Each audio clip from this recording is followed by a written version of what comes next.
Friend, मैं हूं ताबिश खान। आप देख रहे हैं हमारा channel skill India with Tabish. आज मैं आपके लिए लेके आया एक ऐसा टॉपिक जिसमें हम बात करेंगे यहाँ पर चैलेंजेस इन बीपीओ या फिर कॉल सेंटर। लोग क्यों बीपीओ जॉब को छोड़ देते हैं या फिर बीपीओ जॉब करते टाइम लोगों को जो एम्प्लॉयज होते हैं उनको क्या क्या प्रॉब्लम्स आती हैं। यहाँ पर हम बात करेंगे कि जो बीपीओ में लोग जॉब करते हैं उनको क्या क्या चैलेंज फेस करने पड़ते हैं, इसके बारे में बात करेंगे आज हम इस वीडियो के अंदर। आपको एक एक पॉइंट बताएंगे। साथ ही साथ फ्रेंड, आप सभी से एक रिक्वेस्ट भी करना चाहूंगा, अगर आप हमारे चैनल पर न्यू हैं तो प्लीज हमारे चैनल को सब्सक्राइब जरूर कीजिएगा।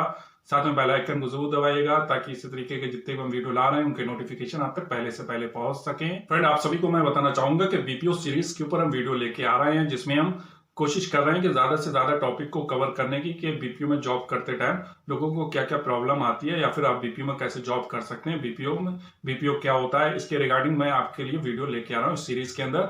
अगर आपको जानना है कि बीपीओ क्या है, केपीओ क्या है और बीपीओ केपीओ में क्या डिफरेंस है, बीपीओ का इंटरव्यू के रिगार्डिंग अगर आपको जानना है तो मैंने इसके रिगार्डिंग वीडियो बना दी है। आप मेरे उन वीडियो को जाकर चेक कर सकते हैं जिससे कि आपकी इन्फॉर्मेशन बढ़ सके।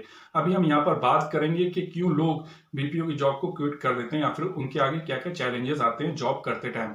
ठीक है, तो सबसे पहले तो मैं आपको बताना चाहूंगा बीपीओ टू टाइप्स के होते हैं। एक होता है डोमेस्टिक, दूसरा होता है इंटरनेशनल। डोमेस्टिक में अगर हम इंडिया में रह रहे हैं तो इंडिया की कॉल आपको अटेंड करनी होती है, इंडिया के कस्टमर की प्रॉब्लम को आपको रेजोल्यूशन या फिर सॉल्व करना होता है। ठीक है, उसके बाद में अगर इंटरनेशनल की हम बात करें तो इंटरनेशनल में आपको आउट ऑफ इंडिया के कस्टमर की कॉल को अटेंड करना होता है या फिर उन कस्टमर की प्रॉब्लम को सॉल्व करना होता है। फ्रेंड, मैं आपको बताना चाहूंगा जो फर्स्ट पॉइंट है वो ये है कि आपको दो शिफ्ट के अंदर जॉब करनी होती है। पहली शिफ्ट आपको ऑफर की जाती है डे शिफ्ट, दूसरी होती है नाइट शिफ्ट। तो फ्रेंड क्या होता है कि आपको बहुत देर तक जो है ना 8 आवर्स तक जो है स्क्रीन के आगे कंप्यूटर के आगे बैठ के बात करनी होती है और आपकी जो आईज होती है, जो आंखें होती हैं, उनकी नजर स्क्रीन के ऊपर रहती है। ठीक है, और कस्टमर से बात करते हैं तो आपके हेडफोन लगा होता है जिससे कि आप कस्टमर की प्रॉब्लम को सुनते भी हैं। ठीक है, और दूसरी चीज आपको अभी क्या प्रॉब्लम आ रही है कि आप 8-9 घंटे जो है कंप्यूटर स्क्रीन के ऊपर बैठे जिससे कि आपकी आई साइट के ऊपर भी असर पड़ता है। दूसरी चीज आपकी सुनने की पावर भी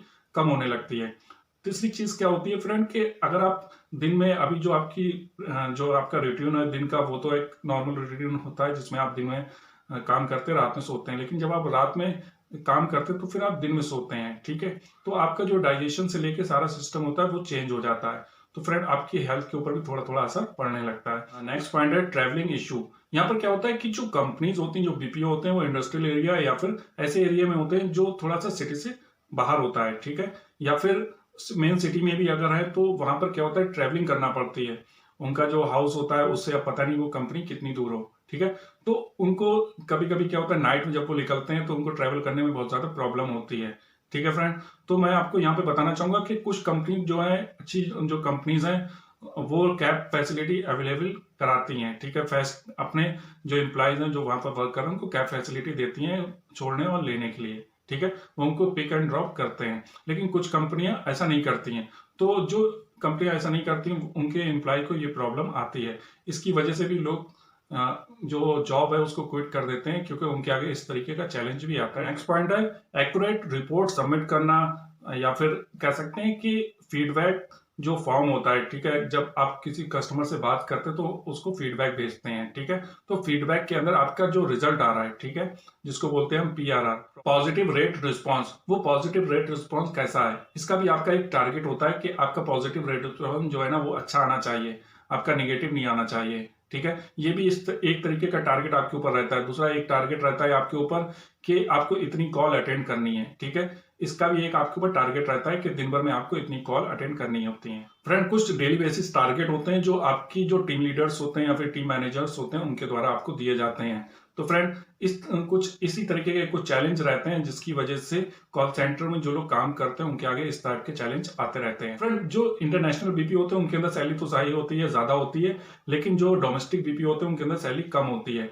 तो जो एम्प्लॉय वहां पर वर्क करते हैं, ठीक है, तो इस टाइप का भी उनके आगे एक चैलेंज रहता है, कम सैलरी का भी। Friend, customer handling. कभी कभी क्या होता है बीपीओ के अंदर काम करते टाइम एंग्री कस्टमर की भी कॉल आ जाती है, तो ऐसे कस्टमर को हैंडल करना भी एक चैलेंज से कम नहीं होता है। Friend career growth.